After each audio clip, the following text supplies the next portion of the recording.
On July 1st, 2001, the Bethel Historical Society's Regional History Center opened a new exhibit, 150 Years of Railroading from the Atlantic to the St. Lawrence. The railroad first came to Bethel in 1851, connecting it to Portland, Maine. And by 1853, you could travel all the way to Montreal, Quebec, Canada. Operated for many years as part of the Canadian National Railroad, today it is the short line St. Lawrence and Atlantic, an Emmons subsidiary. Now let's join Mr. Randall Bennett for the opening remarks. Aboard 150 years of railroading from the Atlantic to the St. Lawrence.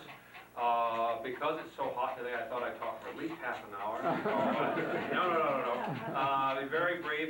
If you didn't make the program that we had on March 10th, the anniversary, 150th anniversary of the arrival of the railroad in Bethel, there's plenty of information from that talk in the exhibit itself, so I won't bore you with the details there.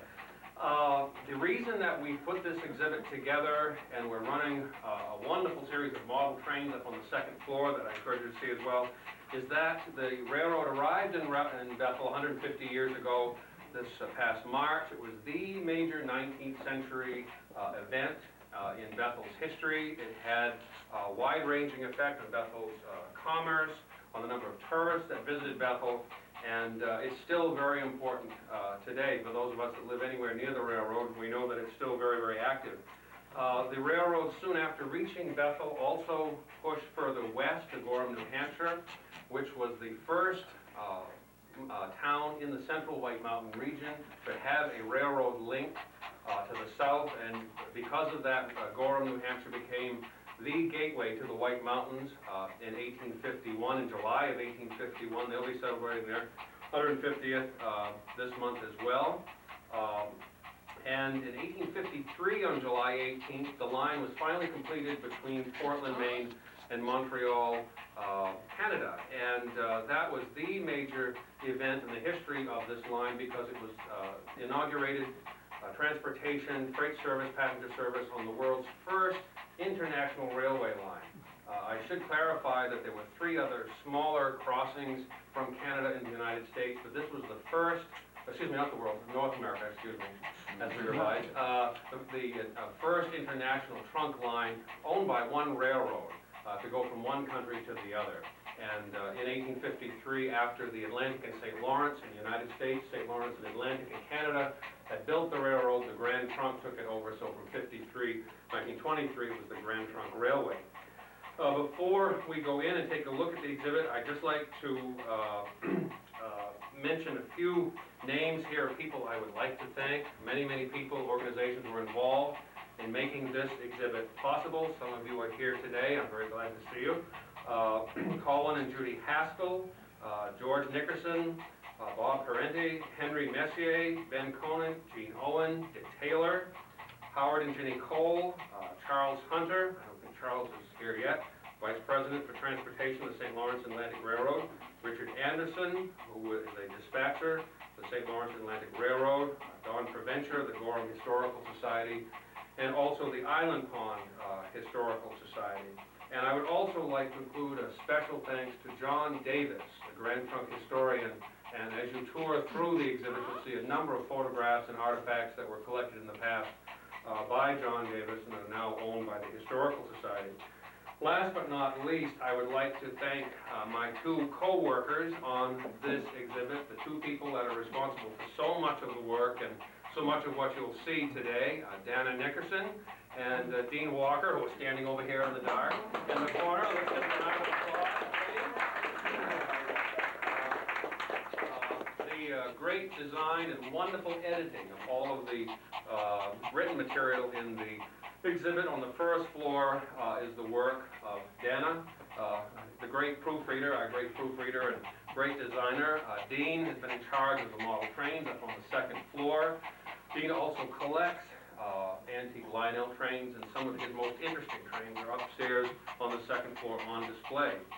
So with that, I'd also just like to mention briefly, if you haven't seen the lamps exhibit, the Mason House is open this afternoon from 1 to 4. Do take a look at that. And I'd also like to announce that this is the Bethel Historical Society's first exhibit with sound. So when you go in the room, if it gets a little noisy, you all want to just wait a second. I think you'll hear something interesting in the background. So let's go in and take a look. One room contains photos, facts, displays, and memorabilia, while an upstairs room has operating Lionel and HO model train layouts.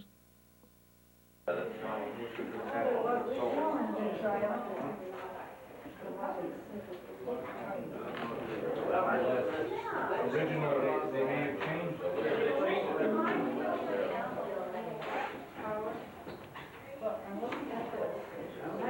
How are you? Notice how they continue so they can bring it out, they just push it out there and then turn it on. It's pictures right here. Visit that.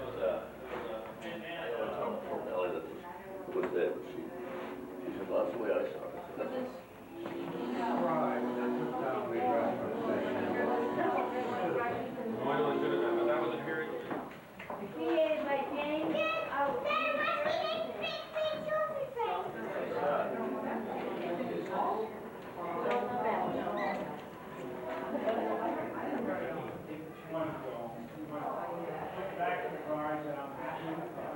Beyond Main. Yeah, probably, yeah. In Bethel, right.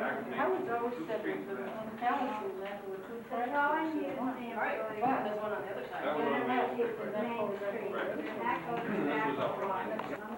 Second track. The other one's on the other side. That's right, the second track. So he's the vice president. He's been in railroading his whole life. The organization. Never come back. Americans are in love with that car. It's really good.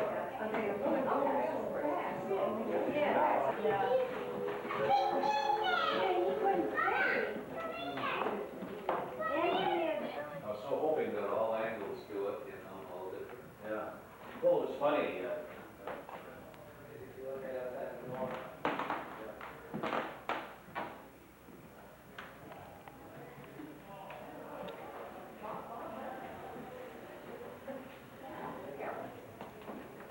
Yeah, there's two tracks on that side, on that side. That's coming from the siding, right?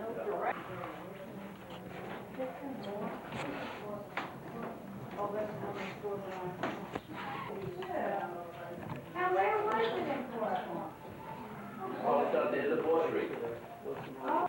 Gilbert has the line now. Gilbert's saying that they have to step back.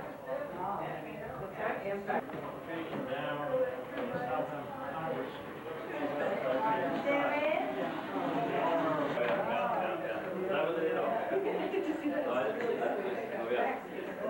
Oh, yeah, that's a good idea.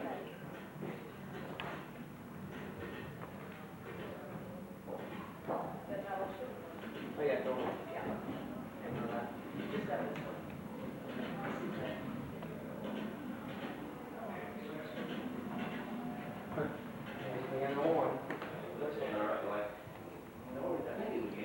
Yankee down east and another publication.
The exhibit can be seen at the Bethel Historical Society's Regional History Center from now through December 30th, 2003.